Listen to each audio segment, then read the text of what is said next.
So, might be an unpopular opinion, but I kinda hate what food culture has become now. This cost me $97. Did every restaurant in America sign a secret pact to be aggressively mid? I swear there's a gentleman's agreement to charge $85 for dinner that's just okay enough so people don't complain. This cheese right here that I have in my fridge has been recalled for having metal fragments. This used to be $3 to $4. This is $9.29. Hey, what's up, America? 3,000 pounds of beef recalled because of E. coli.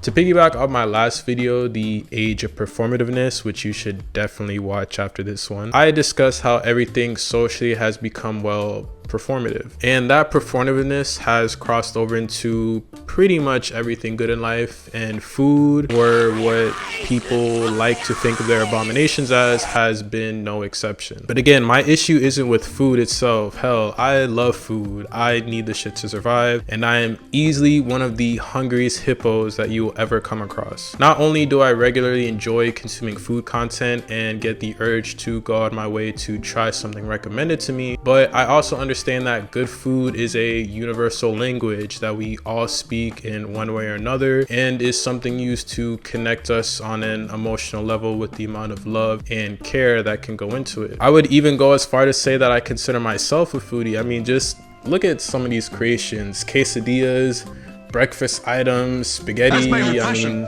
hell, Bradley's Kitchen is pretty much a 3-star Michelin restaurant at this point. But food has slowly transitioned from a means at sustaining your appetite, bonding with family, and fulfilling your caloric intake into some of the most overpriced, overhyped, big fucking back and diabetic inducing shit that brings a whole new meaning to the word gluttony like the 7 deadly sins have never experienced before. So to give each part I hate about food its proper recognition, I wanted to go reason by reason as to why I hate food and what food has become, and maybe, just maybe, offer potential solutions on how we can make it better. I say maybe because for the most part I just feel like ranting on the atrocity that food culture has become, but who knows, I'll try to make it in a video and we'll see how far along we get. When I tell you our grocery bill should be illegal. I know, I hear the moans and the groans from the crowd. Here comes another video complaining about the cost of living and how expensive everything is and blah blah blah. Been there, done that, which is the second video after this that you should definitely watch. And yeah, you're not particularly wrong, but just let me cook for a second. Food prices, like everything in this world, are increasing at astronomical rates, even so much as to outpacing the current rate of inflation in just the United States alone. Gone are the days of the dollar menu, spending $40 on takeout for a family of 4, or being pleasantly surprised at the bargain prices of family-owned establishments. Now I'm getting bent over backwards with fast food prices resembling gourmet dining, sit-in restaurant prices that will make your head spin, and local family-owned businesses abusing their title as an excuse to charge you $30 for a flat-ass, unseasoned excuse for a burger. Oh yeah. Touching on fast food for a second, I've honestly lost the reason to visit most fast food chains. If I have a craving, sure, I'll take the bait and indulge in something that works wonders for decreasing my life expectancy. But honestly, even the convenience factor of the entire transaction, fast food just isn't as worth it as it used to be. Across virtually every fast food chain, people are beginning to realize that what they used to pay for not only isn't even scratching the surface of how much they're receiving now, but at the same time, what they are getting in return for paying high prices is virtually broad day robbery. Portions are smaller, fillers like breading and buns take up the majority of your food, and God forbid I order anything with seafood, chicken, or beef, that now forcing me to play a game of Where's Waldo to try to find out where my seafood, chicken, or beef actually is. Not even going to talk about quality or anything because I'll definitely touch on that matter later, but trying to solve this dilemma by getting groceries or doing food delivery services like Factor or HelloFresh are,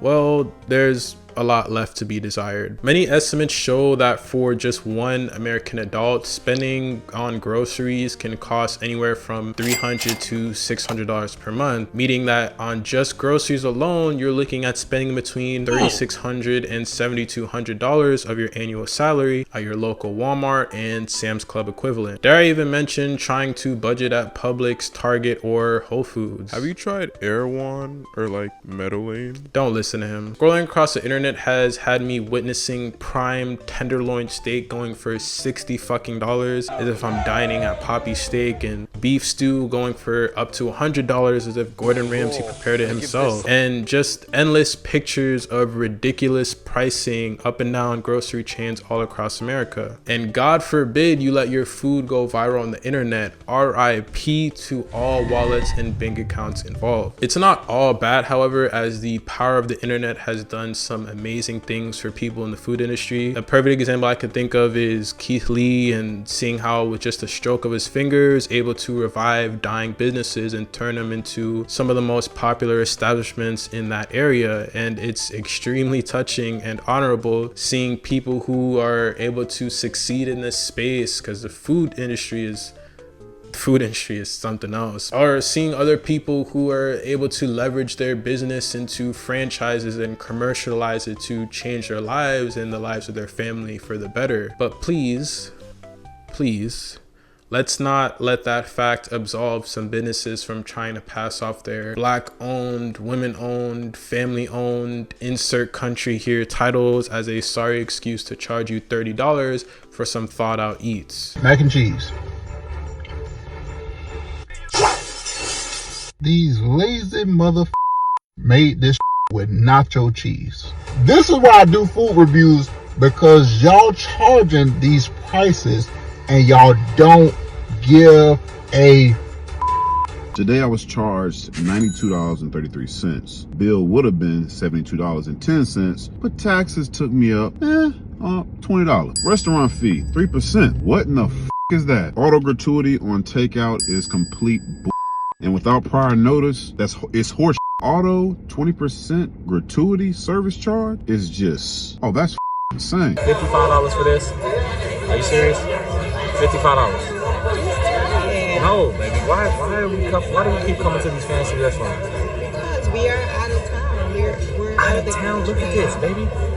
They put that on a piece of pepperoni back in the States. Those prices aren't just limited to big cities like Atlanta or LA. Charging these egregiously high prices for a step above takeout has almost become ingrained in food culture nowadays. Creators across the globe are openly mocking restaurants and their audacity to charge some of the prices that they are charging. Prices are your prices, they say, which is understandable in situations where you're actually doing service towards others, not just fronting for the consumer that charging double or hell, even sometimes triple the item's worth is somehow justifiable. And part of the reason they have the audacity to charge these ludicrous prices is the simultaneously ludicrous creations. r/stupid food on Reddit easily crosses as one of the most interesting scrolls of my day, seeing the litany of stupid creations that people have actually created and they like to believe is considered food. I could literally fill my entire afternoon with the ridiculousness of these creations. And as you can probably guess, the genesis of these creations isn't to forward the great and honorable lineage of cooking, passing down tradition from generation to generation, using the finest of ingredients and pairing it with a new in hopes of creating the most pleasurable and orgasmic experience that one taste buds could endure. No, it's for likes and retweets and engagement. Yeah, not as erotic as I was leading on, but hey, who needs seduction when you could somehow manage to butcher the idea of a pizza? What the fuck is that on a plate? The sole purpose of having these ideas and creations are with the hopes of increasing profit and business by generating clicks and driving traffic towards something so ridiculous, so outrageous, or so intriguing that curiosity kills the cat and you decide to give in on the hype and intrigue. Very, very rarely do restaurants manage to combine genuine culinary skill with ostentatiousness that not only tastes great, but also brings out that inner curiosity in terms of how it tastes to people who haven't tried it. And corporations even better with some of the collaborations that we've seen this past year that will naturally garner interest with how simple yet creative and alluring some of these products are. The less said about celebrity meals and drinks, the better. But somehow, some way, we have managed to completely decimate foods that I previously did not think was possible to mess up, no matter how hard you try. And Gimmick restaurants, can we just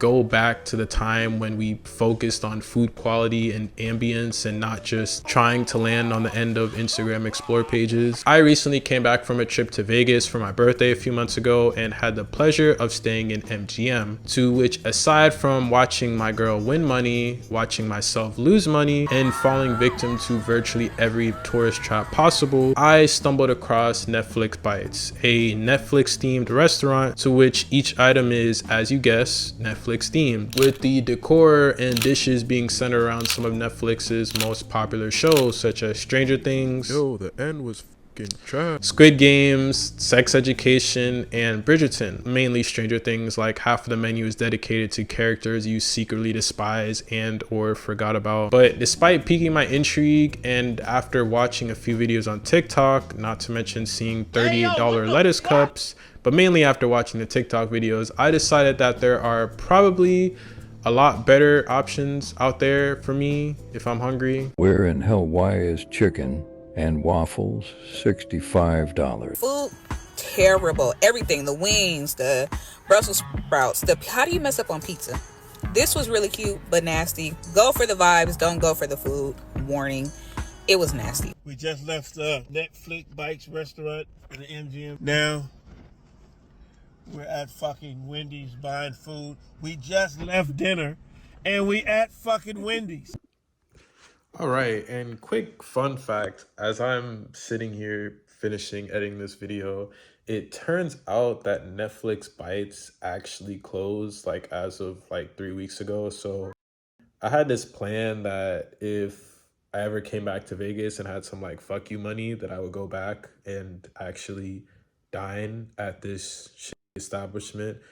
However, you guys beat me to it, and unfortunately the bad reviews on top of the dwindling traffic to that restaurant, because when I was there was barely anyone there, it all caught up with them in the end, and as of January 4th it closed. So thank you guys for killing my dreams of wasting my money.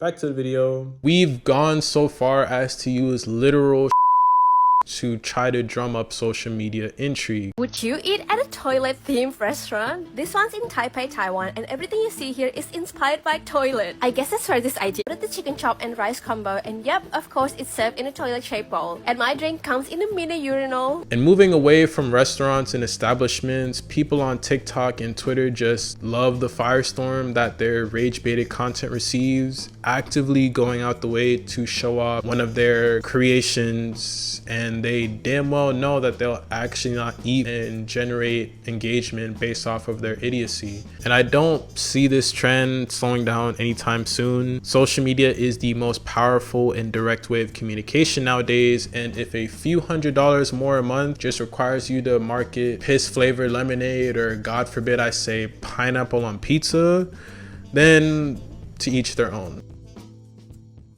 Food right now, in my opinion, just feels like it's missing something. Missing that authentic homemade factor, if that makes any sense. I truly feel like there hasn't been a time in my life until like the last couple years where I truly enjoyed the cooking of my own family or my partner or my own more than I do eating out, as now eating out has me feeling like I'm not truly getting what I ordered or what I paid for. My most recent experiences, whether I'm going out, whether I'm sitting down or taking out, to me the quality of food is far and away a step below from what it used to be. And considering how much we're being charged and how much certain successful chains are, I'm beginning to wonder if maybe it's just me. Maybe my taste buds are outdated, or maybe my expectations are too high. But at the same time, I can't help but realize the excessive over processing of some of the most basic foods, constant posts of people being disappointed by their meals, and an alarming number of product recalls all across America. Multiple news outlets have studied and reported astronomical rises in food recalls in multiple quarters of 2025 alone. Not only are food standards slowly going out the window, but the preventative measures taken before putting products on shelves and livestock inspection before reaching butchers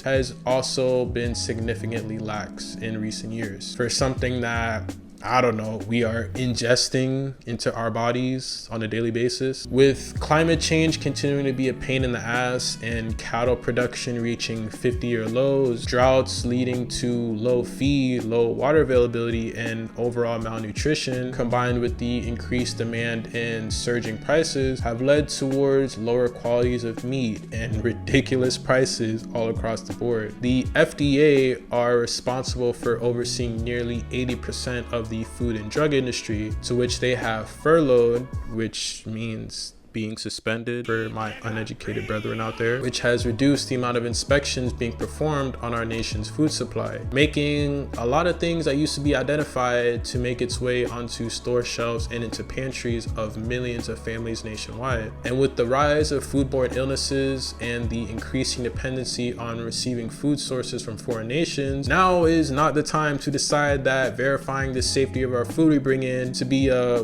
we'll cross that road when we get there type of problem.